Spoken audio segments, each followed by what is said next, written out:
Welcome to Houston Sports Talk with your host, Robert Land. Thanks for checking into the best Houston sports podcast, part of the National Bleav Network. No guest in this one, but I had to jump on with the Rockets' offseason moves just flying fast and furious. The latest is the Cam Whitmore trade rumors, which I'm going to get to in just a bit. I know fans are in their feelings about trading Whitmore, and hey, I get it.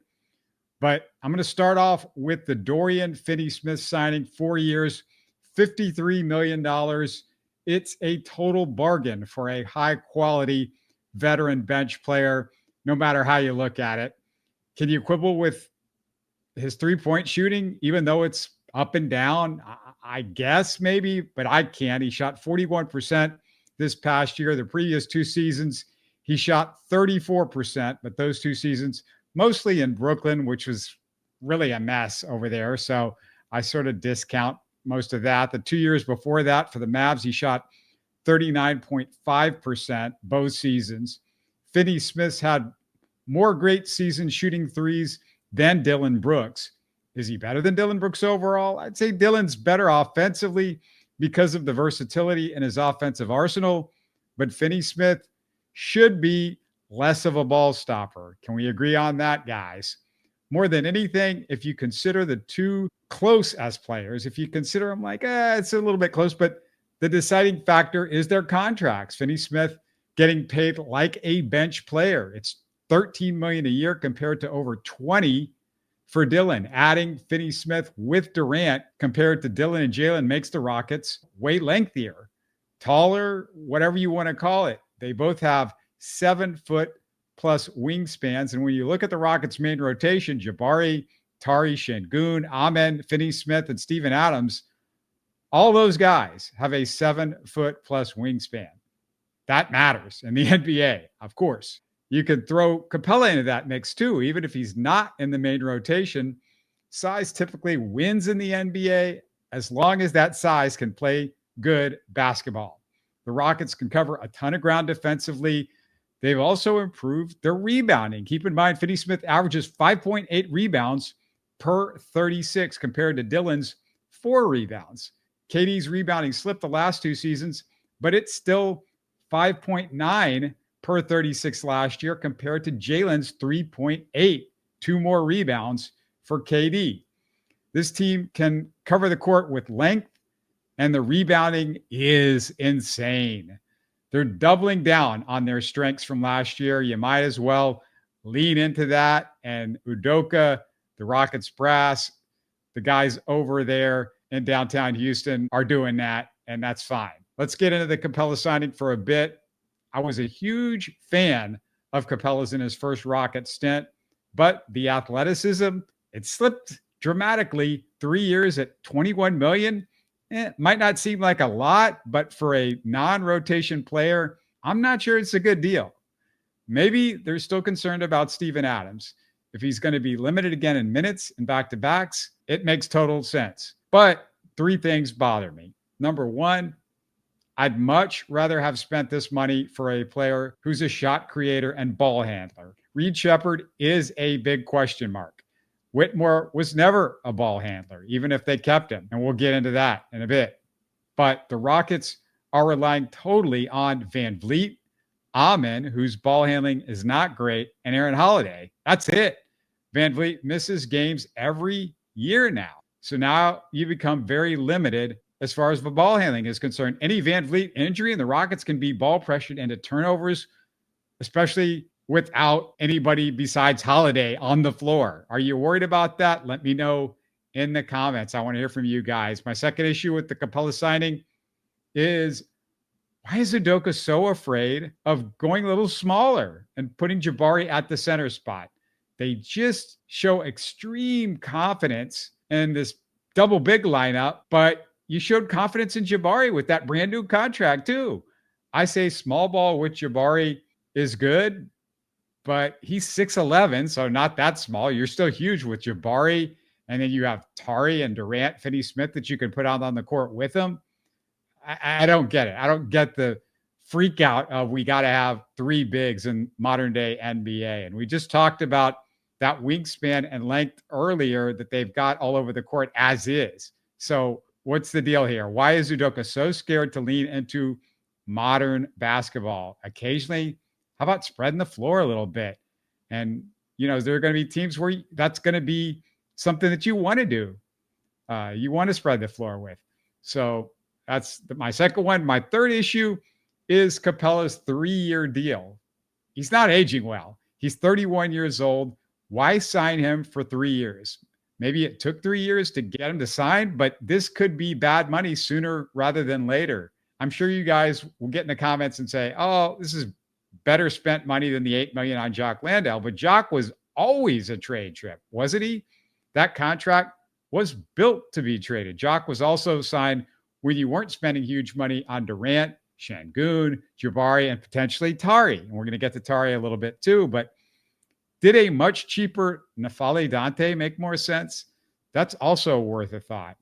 You guys got to understand that with this new CBA, every dollar and cent matters. I like the new CBA because I believe the smartest organization wins. You can't be idiots and rely on your market size or your owner to pay his way out of trouble. But you got to be smart. The Rockets got to be smart. Stone's shown his ability on some of these contracts. I'm just not so sure about the Capella contract. Do you guys disagree with me on Capella? Let me know in the YouTube comments, and please be respectful when you comment. If you're being a jerk, if you're calling everybody haters and you're calling names and stuff like that, I'm just going to delete it. So you're wasting your time on that. In just a second, I'll get into the Cam Whitmore situation. But hey, if you're a Texans fan, make sure you listen to my last show with Cecil Shorts. Loved having him on the show. He made some great points on the Texans. The former Texans wide receiver also hosts the Bleav in Texans podcast. So he's on our network. Check him out over there. I asked him about playing with Arian Foster, JJ Watt, and DeAndre Hopkins. Plus, we hit the current big Texan questions. As always, you can support us and get updates on every show we drop by subscribing on YouTube and your favorite podcast app. Hey, just subscribe over there, even if you don't hit the audio too much. Just helps us out. Every subscription on either one helps us out. Hit us up with a quick thumbs up too, and tell your friends about us. Spread the word. All right, guys, Cam Whitmore is likely out the door. It could happen as I'm speaking, so bear with me if that happens. But let's just talk about big picture on this. And am I upset? As you know, I'm not a fan of his basketball IQ or his lack of skills. As great an athlete as Cam is, I just, I got my problems. However, the word is the Rockets wanted to keep him. And if they could, why not? Cam Whitmore can light it up off the bench. And there will be games this year when they need bench scoring. There will be games this year when Durant's injured and you just need some points because where are you getting them from? And Cam Whitmore is one of those type of guys. And if you're giving up Cam, you better get some scoring back. And that's the other problem. And we're going to get to that. But the word is it's Cam's people or Cam himself who is not happy with his role on this team. You'd guess that he wants more minutes because we're just 2 years away from a potential new contract for Cam. Extension talks could begin in a year. However, as I record this, there's rumors the Rockets could send Cam to the Lakers in a sign and trade that includes the Finney-Smith move. And I hate this because if Cam figures it out, you just help the Lakers. And we don't like the Lakers, right? We're Rockets fans. We don't like the Lakers. So I'd much rather send him out east or to a tanking team.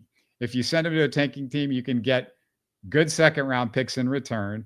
I mean, that should give you some second-round picks with some real value, high second-round picks. But frankly, I still believe he's worth more than second-round picks. When you see the talent that went late first round this year, even with all his warts, Cam's got more potential than most of those players. If they trade Cam for just draft picks, the dregs on the free agent market are pretty sad. The best college undrafted free agents are also off the market. I know Rafael Stone hates dealing with discontented players and wants to have a good reputation with the players, but nobody's going to remember or care about this situation if Cam's griping about it. If you can't get a deal to get back real value with Cam, I'd say you got to keep him. What do you guys want for Cam? What do you think? Drop it in the comments. Want to hear from you on that one as well. I almost forgot Kevin Durant's old teammate and ex-Rockets, Russell Westbrook, is still out there. That's a guy I guess you could sign after a Cam deal. Any chance that happens if they trade Cam for picks? Not that I want it to happen, of course, but just throwing it out there. He might be the most talented player still on the market as I speak here anyway. It all happened so fast. But a couple of final thoughts. Love the Rockets offseason, but got to give the Nuggets a ton of credit. Let's not forget, they took the Thunder to 7 games with a banged-up Michael Porter and Aaron Gordon.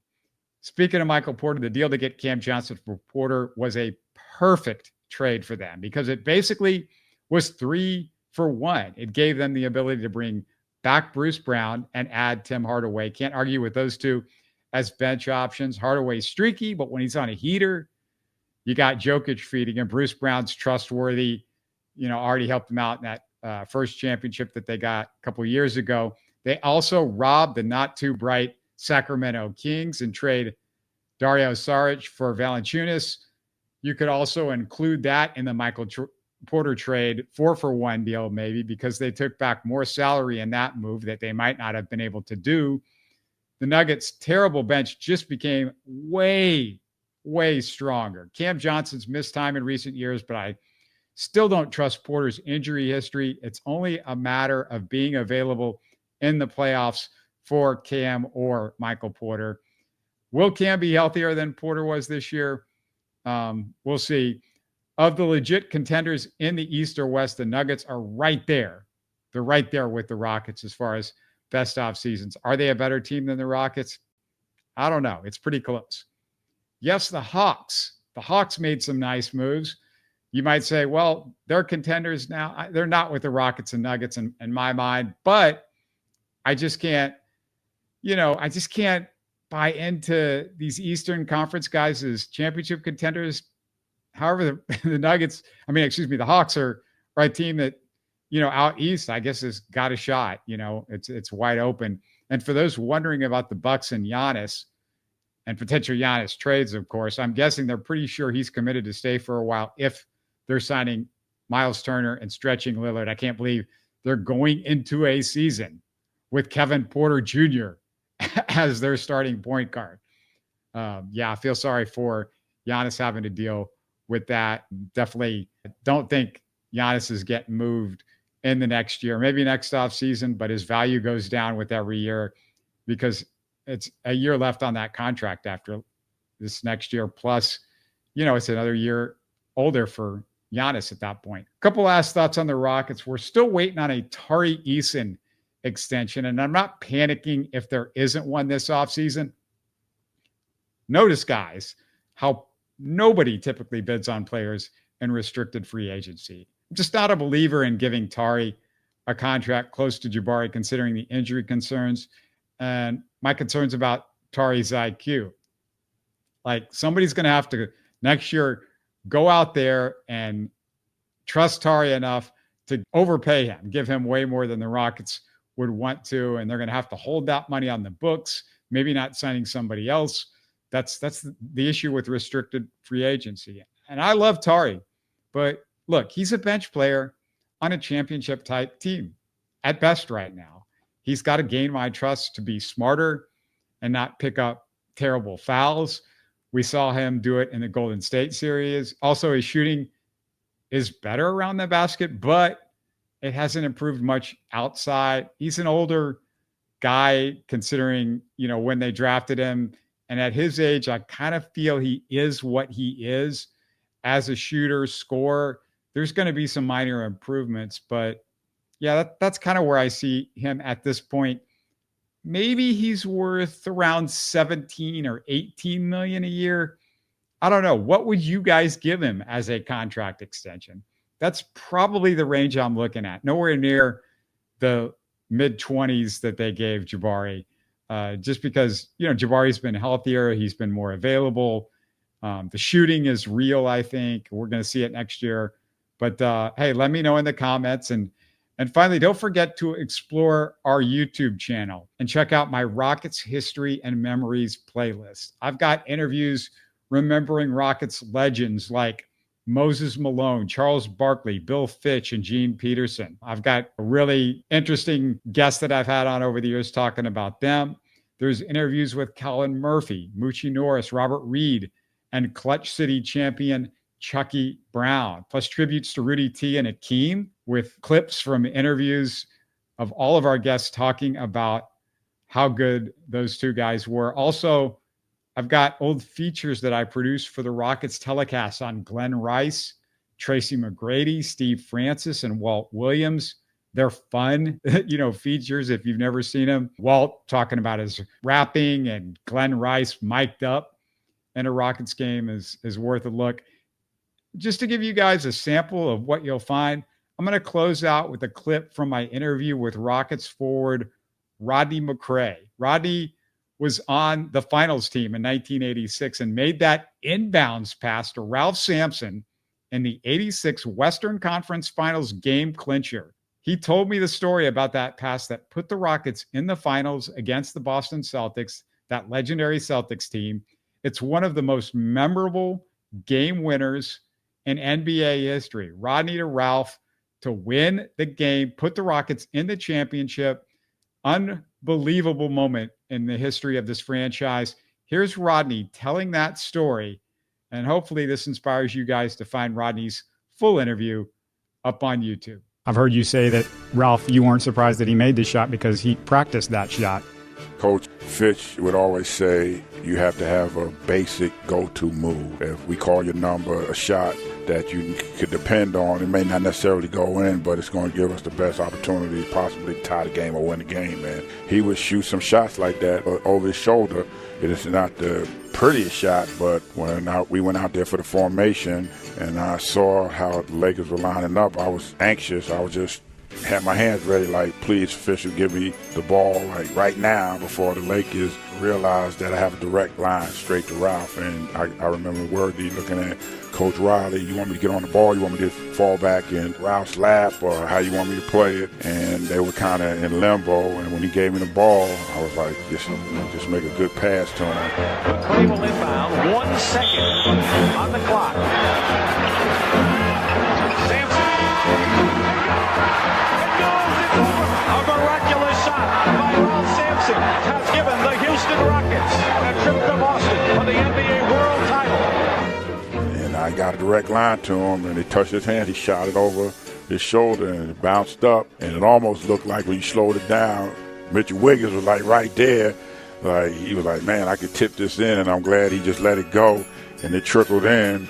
And for a moment, it was like, we getting ready to go to the NBA Finals. And it was just a great feat at that time to eliminate the Lakers on their home floor, have a celebration out there in L.A. And I just remember when we were in the locker room celebrating, and they had like a tunnel that connected the Lakers locker room to the visitors locker room, and Magic came over there and congratulated us and told us good luck and wished us well and bring the championship back to the Western Conference. So it's just one of those times that you remember for the rest of your life when you get opportunity to play in NBA Finals.